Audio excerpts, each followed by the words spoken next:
Hello and welcome to ChinnyVision. This time we're going on the road. Now, if any of you have picked up the superb new Stuart Ashton book, Attack of the Flickering Skeletons, you will have seen that I've contributed an article because it's all about the worst games you've ever bought. And anyone who's watched this channel for a while will know that, yeah, like most people, I've bought a load of terrible, terrible games. So today we're looking at Rik The Roadie. I don't want to colour your judgment, but by the fact it's in that book, well, let's see. So let's start off on the Amstrad CPC version, the version I bought one evening in 1988. Slim pickings in the newsagents that evening, pretty much one of the only games left. So hence why I bought it. You played the part of Rik The Roadie for a band called Alternative Rock. You first of all have to drive all the gear to the venue, then unload the gear and then set up the audio. So you start off in your van driving along a road. You'll already notice there's a counter counting down, but it doesn't count down in real time. For some reason, possibly coding, it counts down much slower than that. And you'll also have noticed the game has a weird relationship with speed and physics. But we'll come on to that because first we're going to look at the Spectrum version. And apparently on a loading screen, that rock star on the left is the coder's or one of the graphics artist's wife holding a broom. Can't tell. That's a Mike 37 who did the graphics, spelled with an X. The game's coded by Style, sometimes called Deep Thought Software on some websites. It's Keith A. Goodyear and Dennis Heike, who also gave us Speed Zone. Yes.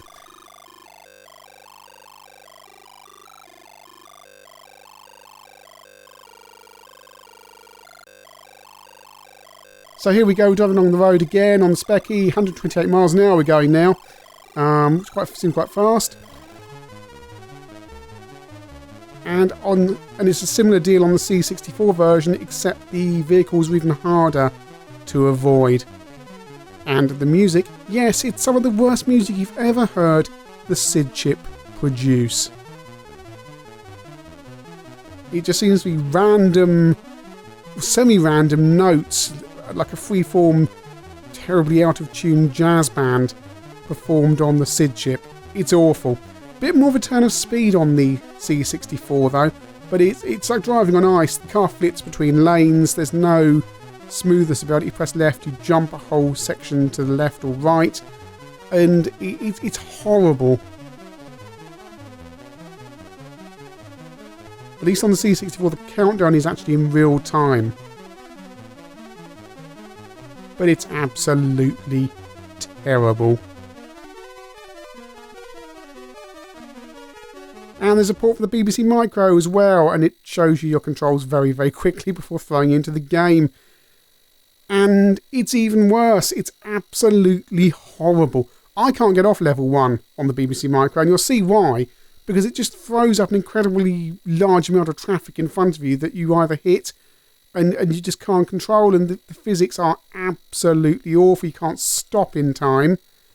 All the cars seem to look the same. They're all kind of rip-off Spy Hunter cars, I guess.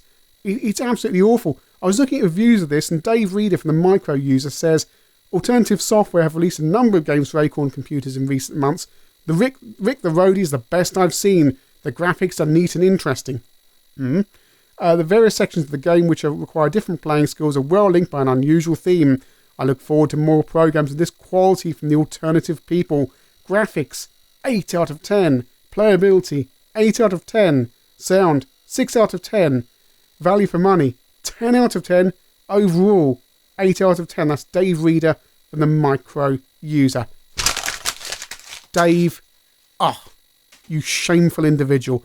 You cannot give this rubbish that kind of mark. People are going to go and spend money on this tat when there's perfectly good games they could be buying. Actually, no, I tell a lie, there's more than one type of car.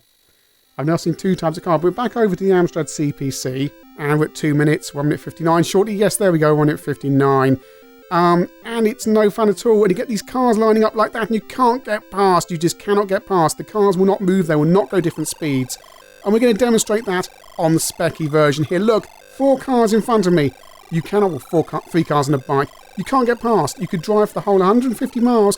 You will not get past because they're all going at the same speed. If you're going 1 mile an hour, you're going faster than them. If you go 0 miles an hour, they go faster than you. It's completely and utterly absurd. How did nobody notice this when they were programming it? I can only conclude the programmers did know about this stuff when they were programming it, and they just didn't care. You cannot get past. This game's fatally flawed, and we're just a few minutes into the game. 0 miles an hour. They're pulling away. 1 mile an hour, you catch up with them. Absurd. And here we are on the BBC version, where you think they might have won these versions, they might have picked up on the problems, but no, these problems carry on through all the versions. You have been fired. You have seriously damaged the career of alternative rock. I don't care. Nobody cares about alternative rock. Tat, tat, tat. And by the way, there's no audio at all on the BBC Micro version when you're playing the game. It's completely silent, even on a full BBC Micro, not just an Electron. So here we are back on the CPC version. I've been using the multi-face to get past some of those cars, because otherwise you can complete this game in pretty short order, providing the cars in front of you fall in the right order, because if your way is blocked, then you can't. So we have arrived, having done 100, we've done 200 miles, sorry. We get a bonus section now, so you stop your lights for a bonus. And we're on to the next section. Move the joystick left and right to carry the heavy equipment. So it's Decathlon Waggle Fest, and off we go. And if you don't start waggling before the game says, you won't make it. You've got to start waggling, you basically keep waggling the joystick, or you won't make it. And you go, ouch. Oh, it's terrible. You have dropped the equipment. The coders of this certainly did drop something, and it's not equipment. I mean, look at the person carrying it. Look at Rik The Roadie. Got grey skin and a mullet. And a hunchback. I mean, what's going on? Why? There we go, we completed that level. That was exciting. That's level 2. We are now over a third of the, well, over 3/4 of the way through the game, I guess. Right, on the Specky we have arrived. Let's try it on the Specky and see if this is any improvement. Clue, it won't be. And I'm on the keyboard on a 48k Specky, by the way, because people ask me about using my 48k. And it's just, I'm going...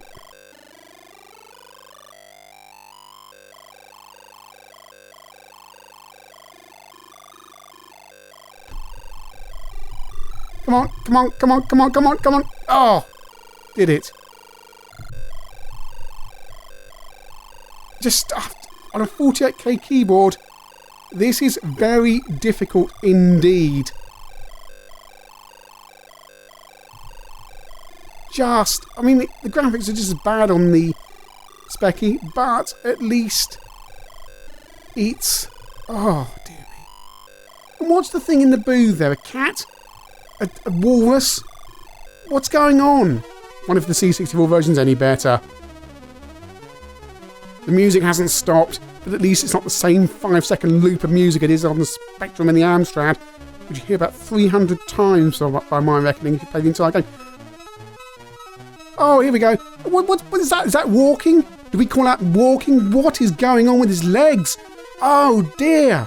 I mean, if 2 of these versions were terrible and the rest of them fine, it's okay. But every single version of Rik The Roadie has been programmed and coded and all the graphics and sound done by congenital idiots. Right now, so we're on the last level. We're going to set our levels for the concert. Basically, going to move the joystick and make sure it goes into the yellow. So there, got one in the yellow there. Let's take one of the other channels. But the controls don't make any sense. And over to the Specky version. It doesn't actually matter. If you've got enough time left on the thing, you can blow all 4 levels, volume levels, and it doesn't matter.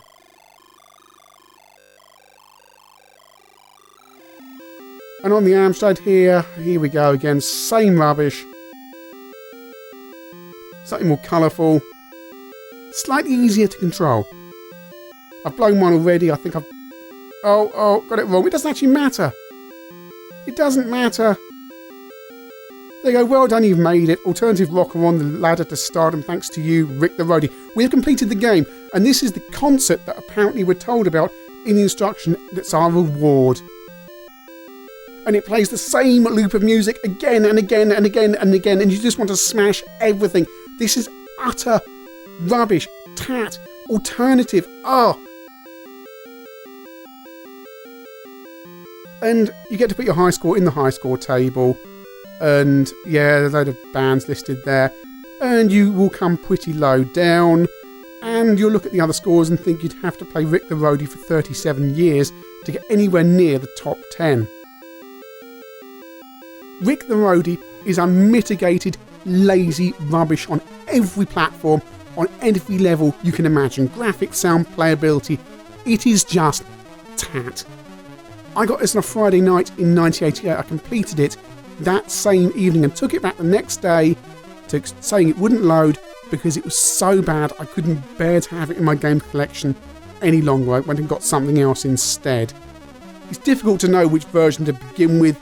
I'm going to go with the Amstrad because that's the version I had. Oh, dear me. It sounds like a great concept. It sounds like a fun concept. You're a roadie for a rock band. You can do all these things and got a bit of driving, got a bit of carrying the equipment, you've got a bit of setting up the audio levels. But in actual fact, most of the time you're playing that dreadful driving game that has bugged physics that is impossible to complete sometimes because the cars will just line up in front of you. So other times, you can drive along for a whole minute without touching the controls. It's that bad. It's just mind-bogglingly awful. You can go at 0 miles an hour, the cars just pull away from you as you'd expect when you stop. You go 1 mile an hour, you're catching up with them all of a sudden. That goes on the Spectrum and the Amstrad versions. There's no speed increase beyond that. You could be going 90 miles an hour, you're still going the same relative speed to all the other traffic. Also, if you're going anything faster than 30 miles an hour, as soon as you've seen an obstacle, you can't stop in time because your van accelerates at the same rate it stops. I say accelerates, it doesn't actually get any faster than 1 mile an hour. Spectrum version has all the problems of the Amstrad version. It is just absolutely awful. At least doesn't have some of the garish graphics of the Amstrad version. They look like they've been drawn by a 5-year-old. C64 version, a little bit faster, a little bit smoother, has a longer loop of music, but that's the worst music I've ever heard the SID chip produce.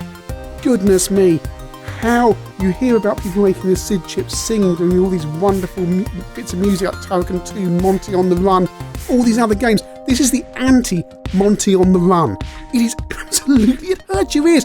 This music can't be written by an actual human being, an actual musician. Not Rob Hubbard or someone like that. I imagine they sat down a chimpanzee with some music writing software and it kind of mashed at the keyboard. It's absolutely awful. BBC Micro version. Oh, that review I read. Just, those people should be ashamed. They never played any other computer game ever. I mean, I know the BBC Micro doesn't have the biggest collection of games and perhaps the bar is slightly lower at times, but this isn't an 8 out of 10 game. This is a 1 out of 10 game. It's absolutely diabolical by anybody's standards. Rik The Roadie is just unmitigated tat. I got rid of my copy, as you heard, pretty quickly. Unfortunately, issue 97, I think it was, of Amstrad Action, gave it away as the only game that month. What a disappointment when I picked up my copy of AA that month. Don't even bother checking out this game as a laugh. You're going to have more fun watching me play this rubbish in this review than you're going to get out of this game. Absolutely landfill trash. Just avoid.